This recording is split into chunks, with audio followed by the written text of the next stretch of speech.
ఈరోజు అందరి మధ్యన గణపరచబడాలన్న ఆశ మనకుంటే దేవుడు మనకిస్తున్న గొప్ప మాట ఏంటి తెలుసా? నువ్వు నీతిని ప్రేమించే మనస్సు నీకు ఉండాలి. ఈరోజు మనం అందంగా ఉన్న వారిని ప్రేమించడానికి ఇష్టపడుతూ ఉంటాం. ఈరోజు లేకపోతే మనల్ని మనం ప్రేమించేవారు చాలామంది కనిపిస్తూ ఉంటారు. కానీ ప్రియ సంఘమా, అందరి మధ్యన, నీ సహోదరుల మధ్యన, నీ కుటుంబం మధ్యన నువ్వు ప్రత్యేకంగా కనిపించాలంటే నువ్వేం చేయాలి తెలుసా? నీతిని ప్రేమించి దుర్నీతిని ద్వేషించగలగాలి.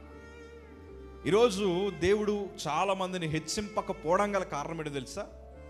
నీతిని ప్రేమించేవారు చాలా అరుదుగా కనిపిస్తున్నారు. ప్రార్థన చేస్తాం మంచిదే, ఉపవాసం ఉంటాం మంచిదే, దేవుని సందులో చక్కగా ఆరాధన చేస్తాం మంచిదే. కానీ ప్రభు ఏం చేస్తాడో తెలుసా? మనం ఎవరిని ప్రేమిస్తున్నాం అన్నది దేవుడు చూస్తాడు.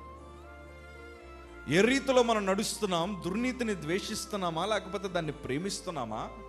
నీతి కార్యాలు మనం జరిగిస్తున్నామా, నీతిని ప్రేమిస్తున్నామా, లేదా లోకాన్ని ప్రేమిస్తున్నామా అని ఆయన హృదయములను పరిశీలించినప్పుడు మన హృదయములో ఏం కనిపించాలి తెలుసా? అయ్యా, దేవుని మందిరానికి వస్తున్న బిడ్డ, ఈ బిడ్డ నీతిని ప్రేమిస్తున్నాడు, దుర్నీతిని ద్వేషిస్తున్నాడు గనక దేవుని తలంపులు ఎట్లా మారుతాయి అంటే, ఎంతమంది అయితే సహోదరులు నీకున్నారో, 10 మంది ఉండొచ్చు, 20 మంది ఉండొచ్చు, నీ కుటుంబము చాలా గొప్పదై ఉండొచ్చు, వారందరి మధ్యన దేవుడు నీతిని ప్రేమించే వారిని హెచ్చించడం ప్రారంభిస్తాడు. దేవునికి స్తోత్రం కలుగును గాక.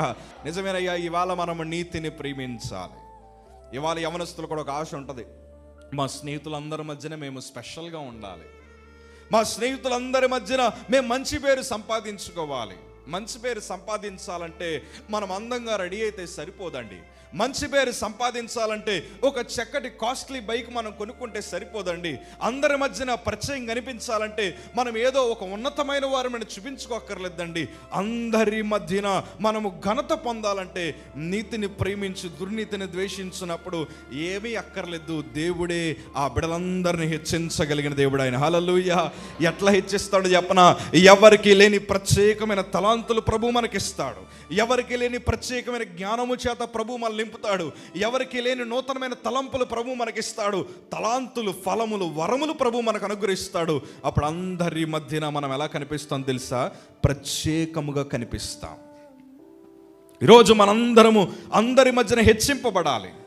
కుటుంబాల మధ్యన అవమానం పొందుతున్నప్పుడు మనకుండే ఒకే ఒక ఆశ, ఏ నోరైతే నన్ను తిట్టిందో ప్రభా, ఏ నోరైతే నన్ను అవమానపరిచిందో ప్రభా, వారందరి మధ్యన నన్ను హెచ్చించగలిగిన దేవుడు గనక నువ్వేం చేయమన్నావు అది నేను చేస్తాను ప్రభా అని అది తీర్మానం తీసుకొని నువ్వు నీతిని ప్రేమించి దుర్నీతిని ద్వేషించగలిగితే 2025 సంవత్సరములో ఏ నోరైతే నిన్ను తిట్టిందో ఆ నోటి చేతే ప్రభు నిన్ను హెచ్చించుదురుగాక. ఆమేన్. హల్లెలూయా.